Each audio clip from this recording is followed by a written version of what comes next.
The story begins with Haruka hiding from a group of goblins. However, he accidentally steps on a twig, giving away his position. Despite this, he confidently leads the goblins into a trap, pleased with how well he's been surviving alone in this new world. Haruka has always been a loner, preferring books over people. In his classroom, there were clear social cliques: popular girls, the class rep, nerds, and other outcasts. Haruka, however, stayed out of it all. He didn't care for his classmates and was content with his isolation. One day, a magic circle appeared, much like the ones he'd read about in manga. While everyone panicked, Haruka tried to escape through an air vent, but the magic circle followed him. Eventually, he found himself in a mysterious white void where an old man, presumably a god, explained that his classmates had already been transported to another world. Haruka was given the chance to choose his skills and stats before being sent to this new world, but all the best abilities were already taken. Left with only useless skills like holding a stick and general health, Haruka complained to the god. Annoyed, the god granted him all the remaining, seemingly worthless skills at once. Upon entering the new world, Haruka quickly realized that his bag had unlimited storage. His first skill involved rolling dice to allocate stat points, so he decided to focus entirely on luck, maxing it out. This choice paid off as he discovered he had two special skills: Loner, which prevented him from forming parties with others, and Servitude, which allowed him to command others. Haruka set out to establish a base and came across a cave. Using his limited skills like temperature magic, he made a fire and began to make the cave his home. Surprisingly, his basic abilities like fire magic and stick wielding started to improve rapidly. He found edible mushrooms that increased his latent abilities and soon became adept at surviving in this new world. His first encounter with monsters came in the form of two goblins. Though nervous at first, Haruka used his skills and strategy to defeat them. Gaining confidence from his victory, he leveled up, his stats doubled, and he discovered new abilities, including magic infusion, which allowed him to enhance his physical and magical strength. Over the next few days, Haruka continued to refine his abilities, defeat more goblins, and even decorate his cave with magic. Despite his victories, he was still craving meat and soon encountered a meaty rabbit. While chasing it, he sensed other presences nearby. It turned out to be his classmates. First, he spotted the delinquents, then the jocks, nerds, and finally, the popular girls. Each group made him uncomfortable, and despite knowing the class rep since grade school, Haruka chose to avoid everyone.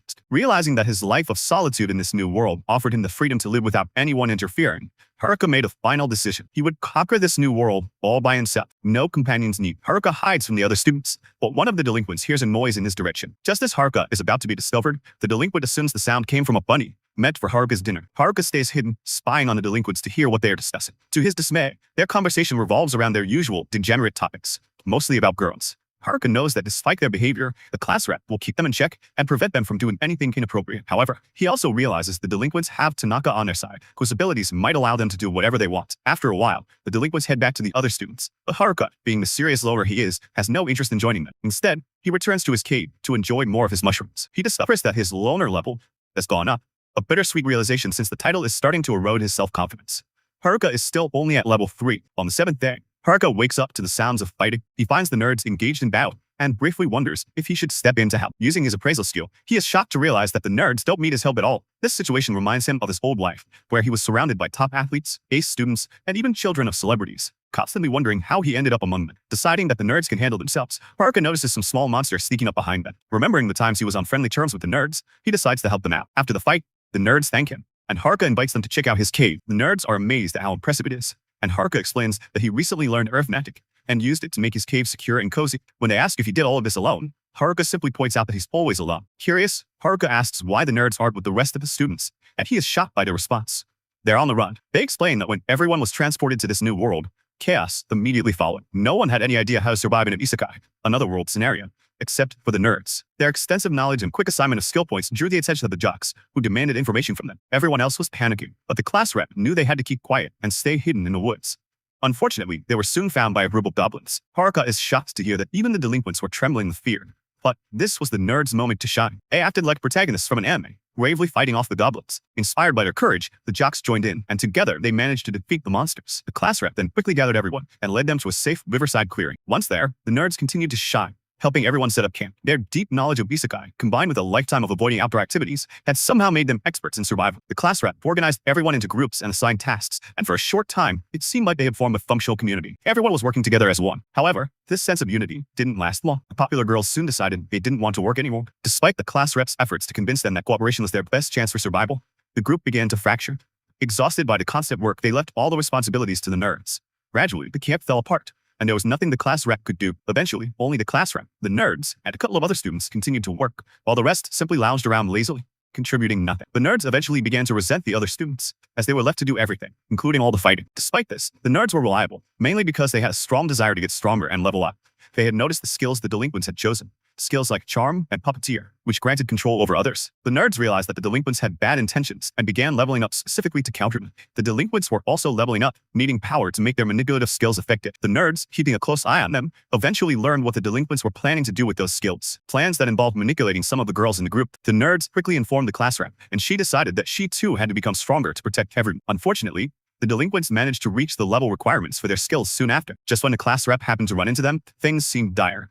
But before the delinquents could act, they were swiftly taken down. The nerds had anticipated this moment and used their sealing abilities to neutralize the charm and puppeteer skills. They exposed the delinquents' vile plans, which led to the delinquents fleeing from camp. However, the delinquents eventually returned, with seeking revenge. Armed with weapons, they destroyed the camp and declared that they would return later to cause even more chaos. Strangely, the nerds were blamed for everything that had happened. The popular girls, who the nerds had saved from becoming puppets, were the first to turn on them, and the other students soon followed. Although the class rep and a few other students took the nerds' side, it was overwhelming, and the nerds decided to leave. Haruka felt really bad for the nerds, so he threw a mushroom party to lift their spirits. He even spent the following day with them, and during that time, he realized that maybe being a loner wasn't the only way to live. Eventually, the nerds decided to leave, inviting Haruka to join them as they sought a nearby town to start their adventure. Though Haruka admitted to himself that he felt closer to the nerds than any other group, he surprised everyone by declining their offer. He knew that his poor stats would only hold him back, so he wished them well and sent them on their way. The nerds, however, seemed worried about the class rep, and this prompted Haruka to decide to go check on the other students. On his way, Haruka was confronted by a kobold, but he managed to knock it out with a punch. When he reached the campsite, he was surprised to find it empty. Using his enemy detection skill, he noticed some footprints and decided to follow the trail, which led him to find the popular girls. Panicking, Haruka turned to head home and cook dinner, but the girls stopped him, insisting that they just wanted to talk. Haruka wasn't interested. Being around them was the exact opposite of the peaceful solitude he enjoyed. He tried to run, but the girls politely asked him to stop, even saying, "Please," which completely shocked him. They explained that they were looking for the nerds, not to make them work again, but to apologize. They realized they owed their lives to the nerds. Haruka was skeptical, knowing these girls had likely never apologized to anyone in their entire lives, but this seemed serious. He broke the bad news that they probably wouldn't be able to catch up to the nerds, but they insisted on knowing where they had gone. Haruka pointed out that they wouldn't make it out of the woods in their current state. They didn't even know how to fight. The girls looked discouraged, but Haruka demanded to know if they were really going to give up. He wanted to see if they were truly serious about apologizing to the nerds, and in his own way, he thought of testing them. Unfortunately, his harsh motivational tactics backfired, and the girls started crying. They simply wanted to apologize to the nerds, but now, which activated his domination skill. This made him the leader of the girls, and Haruka was left bewildered by how it all happened. The girls began to follow him around like lost puppies, with hollow, obedient expressions. It became even more unnerving when they started finishing off monsters without saying a word, returning with crystals dropped by defeated monsters as if they were retrieving a toy. Haruka tried to heal them, but they only healed him in return, despite him not needing it. He feared what the class rep would say if she saw this strange dynamic, and began to wonder how he could cancel his domination skill. Just then, the class rep found them, but Haruka, deep in thought, didn't notice her at all. She had to force him to acknowledge her presence. Meanwhile, the delinquents, somewhere else, began plotting again, and they decided that their first priority was to get rid of their biggest threat. Haruka is startled when the class rep screams, but she quickly reminds him that they've been friends since grades. She's accompanied by the other groups, though the class rep is more concerned about what happened to the popular girls. Haruka doesn't know how to explain that the girls have fallen under his control. He barely understands it himself. Finally, Haruka confesses that the girls have become his servants, which infuriates the class. She points out that the domination skill is supposed to work only on monsters. Haruka tries to explain it was a mistake, but none of the girls believe. Feeling trapped, Haruka decides to leave, but the girls stop. Haruka, a loner at heart, just wishes he could go home alone. In the meantime, Haruka decides to practice and things start off well, but he ends up accidentally burying himself in the process. Shimazaki told her everything, realizing that Haruka was just trying to help the girls. Haruka, however, doesn't even remember saying anything. The girls thank him for his kindness, but all Haruka wants is to go home. They pressure him to keep helping them, and the class rep becomes curious about what Haruka means by home. Haruka explains that he has built a home in this new world, which shocks the class rep. She thought he was born here. Haruka reveals that he constructed the home himself. Class rep quickly points out that he's the only one with those thoughts. Haruka leads the girls to his house, and they are amazed by the path. Thanks Haruka for everything. She confides in him that the other boys had abandoned the girls, leaving them scared and vulnerable. Being around Haruka, along with the amenities and his hope, has helped calm everyone down. Though the class rep feels she hasn't contributed much to the group, Haruka reassures her, pointing out that while she might not have done as much as the nerds, she still played an important role. He explains that the nerds spent their entire lives preparing for this situation by playing games like World of Warcraft, which makes the class rep feel better. As the class rep joins the other girls for the night, Haruka realizes something. He has a home, food, and the ability to defeat monsters. That makes him even weirder than the nerds. The class rep goes to sleep, But Haruka knows he won't be getting any rest tonight. The next morning, Haruka is woken up by one of the girls who tells him that breakfast is ready, though he just wants to sleep a little longer. She insists. Haruka, still half asleep, is surprised to find that she's made fish for breakfast.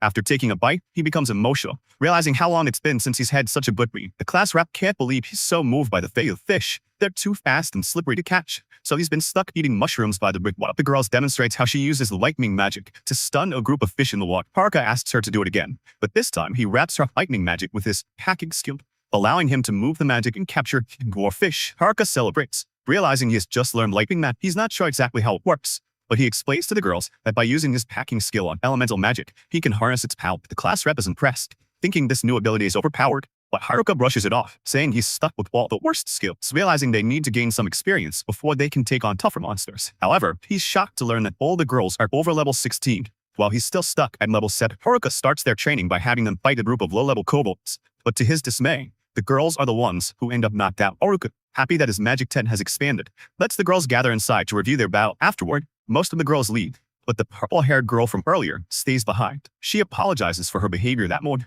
explaining that she was testing him.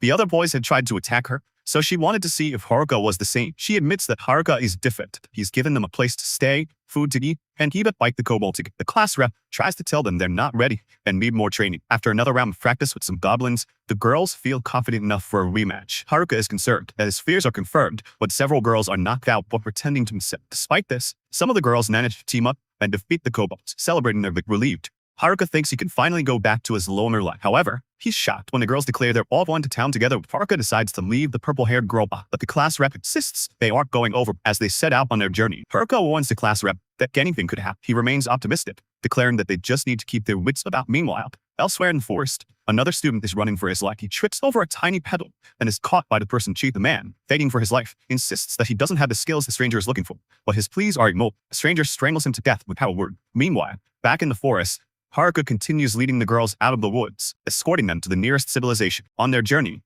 they encounter a massive level 11 orc. Haruka tells the girls to stand back and observe his fight to learn from him. With that, he charges forward, wielding only a tiny stick, while the orc swings its enormous club down. He recalls the nerds telling him that orcs have high physical defense and can only be defeated with magic. Scrolling through his status screen, Haruka discovers a powerful spell known as Grand Magic. The girls look at Haruka suspiciously, since the orc wasn't supposed to be vulnerable to physical attacks. That night, they camp outside, while Haruka uses earth magic to set traps for their safety. He detects a group of humans approaching, worried they might be the delinquents. Haruka is relieved to find that it's only the dumb jocks. The class rep, curious, eavesdrops as Haruka confronts them. The jocks explain that they weren't following the girls, but came to warn Haruka about a dangerous skill called hijack, which allows the user to steal other people's skills and abilities.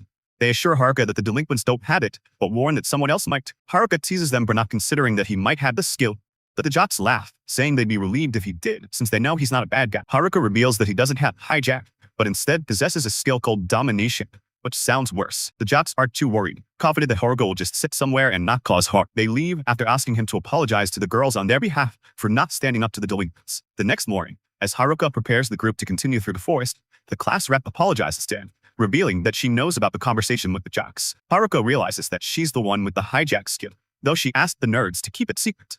He assures her it's not a big deal, and that the nerds didn't steal it from her because they trust her. This makes the class rep emotional, and Haruka, flustered, runs away, claiming innocence. Later, as they continue their journey, Haruka decides to cheer everyone up by selling fresh fruit juice. One girl jokes about paying in another way, since she doesn't have any money, but the class rep scolds Haruka for being a pervert, and he stops selling the juice, making the girls packed.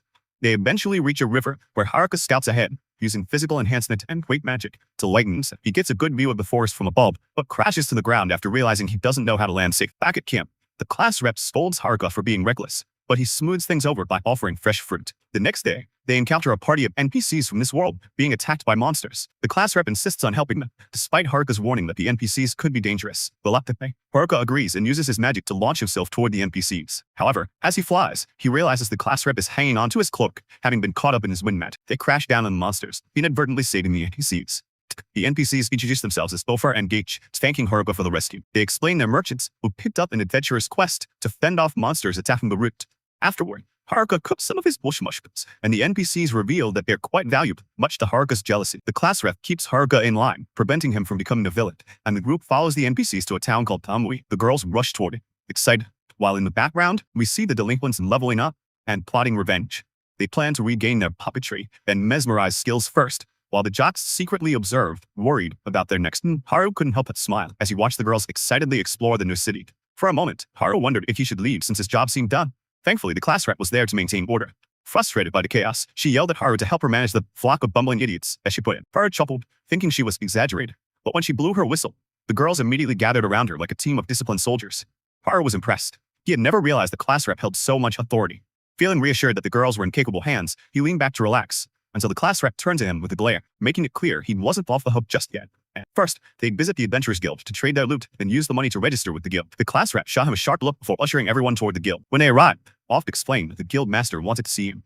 To this surprise, the guild master's demeanor shifted instantly. Shaking Haru's hand enthusiastically, he thanked him for saving Off's party, admitting they wouldn't have survived without it. Haru left the meeting dazed but relieved. Downstairs, Haru approached the reception desk to trade the emerald crystals he had collected. When Haru poured out a massive sack of crystals, unfortunately, the guild didn't have the manpower to appraise or the funds to pay for such a large haul immediately. To his surprise, the girls had already registered with the guild. The adventurers were shocked to learn most of them were already level 30, far surpassing expectations. Haru grinned knowingly. He had trained them well enough to take on level 40 adventurers if needed. The class rep insisted Haru register too, though he had no plans to become an adventurer. Seeing an opportunity to impress the girls, he stepped into the registration room. A blonde receptionist checked his stats, only to burst out laughing. "You're not even level 10, she sneered. "You can't register without party, and you'll need to reach level 20 to even think about adventuring solo." The class rep, feeling sorry for him, quickly cheered him up, and they all headed to their hotel. That night, everyone enjoyed proper beds for the first time in ages. While the others slept soundly, Haru lay awake, missing the familiarity of the forest. The next morning, Haru returned to the guild to collect his payment. However, the receptionist and her superiors apologized profusely. They didn't have enough money to pay him for all his emeralds. He offered to pay in installments instead. Gap, ever the true friend, pulls Haru aside and advises him to ditch the freeloaders. "You need to get some real fun, my man," he whispers conspiratorially, winking as he hints at a certain shot. Haru's interest is piqued. Having endured a painfully disciplined no-nut November streak for 23 grueling days, his imagination runs wild. Despite the class rep's protests, Haru follows Gap into the city, drooling at the thought of what awaits. His excitement turns to disappointment when Gap leads him to a worn-down shop on a quiet street. The shop is a treasure trove of unique items, from enchanted armors to mystical weapons. Enthralled, Haru goes on a shopping spree, loading his cart with everything that catches his eye. Just as he thinks he's found it all, his gaze falls on a peculiar necklace. "What does this do?" Haru asks the eccentric shopkeeper. "It fuses items into one," the shopkeeper replies, their tone tinged with both pride and warning. Haru's curiosity gets the better of him, and he fiddles with the necklace despite the shopkeeper's protests. In a moment of clumsiness, he accidentally activates the item, fusing all the gear in his cart. The shopkeeper shrieks in horror, revealing that the combined items are worth over 660,000 zenizens. Haru is dumbstruck, barely able to process the number. Gap tries to negotiate, but the class rep intervenes, apologizing profusely while admitting they only had 50,000 on them. In the following days, Haru sinks into a deep depression. He devises a plan to escape the city. With Harry Potter-esque invisibility magic, he slips past the girls guarding his tower. Feeling overly confident, Haru recklessly removes his cloak and attempts to parkour over the city walls, only to fail miserably and injure himself, much to the amusement of a group of sporty girls who happen to witness his blunder. Caught and dragged back to the tower, Haru feigns obedience and promises the class rep he'll behave. But the moment he's alone, he tries again, successfully sneaking out of the city under his invisibility spell. This time, he's determined to return to the wild forest he calls home. On his journey back, Haru spots a destroyed village, goblins sniffing blood trails, and even a robbery in progress. Though tempted to intervene, he reasons that these incidents are part of this world's harsh reality and continues on his way. However, when one of the robbers hurls a spear at him, Haru retaliates. He easily defeats them, but his victory attracts the attention of a noble girl named Mary. She introduces herself, thanks him profusely for his help, and begs him to escort her safely to her destination, offering a reward in return. Enticed by Mary's promises, Haru reluctantly agrees. Hera had been eager to return to the forest, but the last part of the journey convinced him to stay and assist. Inside the carriage, Mariel asked him where he was from. He explained that he came from a horrible place, a city with a terrible guild, where visitors weren't even allowed to leave whenever they wanted. To make matters worse, the carriage was headed back to Omu, the very city he wanted to avoid. She claimed that it wasn't fair for him to act so upset when she had dressed up for him. Hera responded cynically, insisting that he wasn't trying to escape, just waiting outside, though Mariel already knew better. Frustrated, she dragged him to a grand feast, forcing him to stay and indulge in the lavish food. Later, she asked the maid to bring a cash reward for saving her, handing him an official identity card that would allow him to come and go from the city freely. In exchange, she only asked that he remember the city's name. Hera, however, was more focused on the consistency of the pudding than the noble's request. Embarrassed, Mariel softly complained that she had gone to so much trouble to make him stay, but Hera simply shrugged it off. When he left later to return to the inn where his group was, the class representative was curious about why he had been invited to the Lord's mansion. Hera pretended he didn't know the reason, hoping the topic would be dropped. However, the class representative insisted that he couldn't leave the city. Hera, cynical as always, agreed, but secretly planned his next escape. That night, after everyone left, Hera quickly donned his invisibility cloak and prepared to leave. For his 8. He also wrote a letter to the class representative, assuring her that he was going to check on the athletes in the forest and asking them to continue leveling up in his absence. He now had no intention of looking out for anyone else, not even if a carriage was attacked on his way. He was headed straight to the forest, where he felt at home once again. As he ventured deeper into the woods, he realized something was off. He found a blood stain on a rock, and soon discovered the trail of blood leading further into the forest. Following the trail, he found the athletes severely injured, lying on a rock. Relieved that they were alive, Hera quickly used his mushroom healing potions to stabilize them. The athlete leader, Kazak, regained consciousness and asked about the gurus. Hera reassured him that they were safe in the city. Kazak, grateful for Hera's help, acknowledged that they were the best athletes the class could need. However, as night fell, Hera learned that all the bullies were dead and the nerds had disappeared. The mysterious swordsman had killed them, taking all their weapons with him. Kazak believed this swordsman was after the class representative because of her rare ability to steal abilities upon killing, a skill that made her highly sought after. Hera, though, was troubled. Only he and the nerds knew of the class representative's skill, but the athletes seemed to assume it was common knowledge. The mysterious swordsman had been asking about her, and Hera realized that this was no coincidence. The swordsman must have targeted her, and now Hera had to stop him. With this in mind, Hera decided to help, but he made it clear that he wouldn't work with the athletes. Instead, he would take on the swordsman alone, leaving the athletes to return to the city and join the girls. However, he knew the athletes were in danger, and if they were killed, no one would be left to protect the women. As the athletes left, Hera prepared for his confrontation with the swordsman. While the girls searched for Hera around Omu, he continued to train, hoping to level up enough to face his formidable foe. Along the way, he defeated some goblins, but it wasn't enough to prepare him for the swordsman. Then, fate smiled upon him when he encountered the Goblin King, a formidable monster that could grant him the experience he needed. After a fierce battle, Hera defeated the goblin with a combination of magic and agility. But just as he thought it was over, the Goblin Emperor appeared, a level 50 creature far stronger than anything he had faced before. Hera knew he couldn't face the goblin head-on, so he used the same tactic again, mixing his spells into one powerful attack. The Goblin Emperor seemed unaffected and retaliated, dealing a vicious blow to Hera's face. As he struggled to stay alive, Hera remembered that his friends depended on him. Summoning his last ounce of strength, he launched a final attack, defeating the monster. Exhausted, Hera returned to his cave as the sun began to rise, celebrating his ascent to level 11. He checked the new skills he had acquired, including a unique ability to combine different magic spells into one seamless attack. Just then, someone approached his dwelling.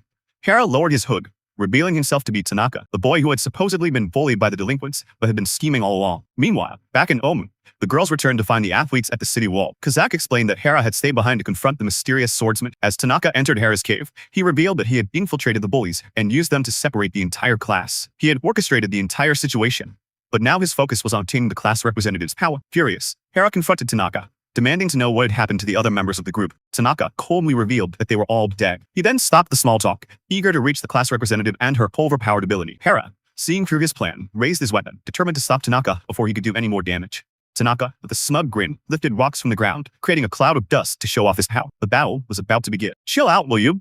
What's that smelly stick supposed to do? Poke me to death?" he sneered. With that, Tanaka unleashed his full power. Rocks rose from the ground and shot toward HAREM, who narrowly dodged them. Tanaka activated his unique skill, Tweak. Tanaka looked genuinely impressed. "You're better than I thought. So tell me, when did you start suspecting me?" "From the beginning," HAREM replied. "You were too smart to just hang out with the delinquents. I figured there had to be a reason." Tanaka laughed. "Clever. You're right. As soon as we were teleported, I planned this. I couldn't get the hijack skill, so I picked Tweak. It was enough to manipulate those idiots into doing whatever I wanted. And now, here we are." He snapped his fingers, binding Haru's foot with a vine, then hurled a blazing fire spell at him. Haru braced himself, but instead of burning, the flames were absorbed by his staff. The herb infused in it nullified the attack. Tanaka's eyes widened in disbelief. Haru seized the moment to counterattack, but Tanaka had been feigning surprise. A gleaming sword appeared in his hand, seemingly out of nowhere, and he blocked Haru's strike effortlessly. "Let's see how you handle my arsenal," Tanaka sneered, summoning an array of weapons. Each time he attacked, he switched to a different weapon, keeping Haru on the defensive. A devastating strike sent Haru flying across a riverbank. Haru groaned, his body battered and exhausted. "How can you use so many weapons and abilities at once?" he muttered. Tanaka strutted toward him. "Give up already. You can't win." Haru forced himself to his feet. "It's the copycat skill, isn't it? You've been copying everyone's abilities." Tanaka's grin turned feral. "Correct. When I get the class rep's hijack skill, I'll copy even more. Everyone will fall before me." Despite the mounting danger, Haru smirked. "I figured out your weakness." Tanaka froze. "What did you say? You could only use a copied skill 3 times, can't you?" The statement hit Tanaka like a hammer. His composure cracked, and his attacks became wild and desperate. Haru, now on the offensive, dodged his erratic strikes. "You wasted your skills on purpose, didn't you?" Tanaka growled. "Yep." Enraged, Tanaka activated a new skill, Instant Death. A dark aura enveloped him as he fired the spell at Haru. The lone wanderer collapsed to the ground, motionless. Tanaka laughed triumphantly, stomping on Haru's head. "Pathetic. You thought you could beat me?" As he turned to leave, A voice called out. Leaving so soon? Tanaka whipped around, his jaw dropping as Haru stood up, alive and well. How? General help, Haru replied casually. It makes me resistant to status effects, including instant death. Oh, and I maxed out my luck stat, so your spell didn't stand a chance. Tanaka's face twisted with rage. Then why did you collapse? An act. Pretty convincing, huh? Tanaka screamed in frustration, unleashing a flurry of attacks. Haru dodged each one, his movements almost instinctive. Your tricks won't work anymore, Haru said, countering with a devastating kick. Desperate, Tanaka summoned his ultimate weapon, a dagger that allowed him to vanish and reappear mid-strike. Haru narrowly evaded the attack, realizing too late that it was a decoy. Tanaka emerged from behind a boulder, charging up another instant death spell. The spell struck Haru, but he stood his ground, smirking. You're out of tricks. Enraged, Tanaka attacked recklessly, but Haru used his final skill, Gambit, delivering an unavoidable blow that knocked Tanaka unconscious. Haru staggered, the toll of the battle finally catching up to him. As he fell to his knees, the nerds appeared, catching him just in time. You're late, Haru muttered. They smiled sheepishly. We saw the athletes and rushed here. Good thing we did. Back in the city, the girls showered Haru with gratitude and scolded. The class rep hugged him tightly. Don't ever scare us like that again, she said. Thanks for watching this recap. Don't forget to subscribe for more videos, and let us know in the comments which anime do. Clavitas, the strongest demon lord in the world, was living peacefully in his own territory. But just like humans who want to take control of forests, they also set out to seize his land. As a result, Clavitas became angry, and after sending all those intruders straight to meet their ancestors, he decided to wipe out the entire human race. However, during this fierce march of destruction, a mother began begging for her son's life, and because this demon happened to have a generous heart, he agreed. Now, he would have to hide his identity and raise this child among humans. Meanwhile, a group of heroes was traveling deep into the dense forests to slay that demon. All of them carried powerful weapons called Rekelia, which were special weapons far stronger than any human-made armaments. But as soon as they arrived at the location, their driver became a meal for some beasts. Seeing this, the heroes jumped into battle and began using their weapons to kill those monsters. After slaying their way through the monsters, they headed toward the beast's den. Along the way, they encountered a massive hydra, which Stefan managed to slice apart with his blades. But even with its head severed, the snake lunged to bite Stefan, and at the last moment, Alicia plunged her sword into its eye, saving him. So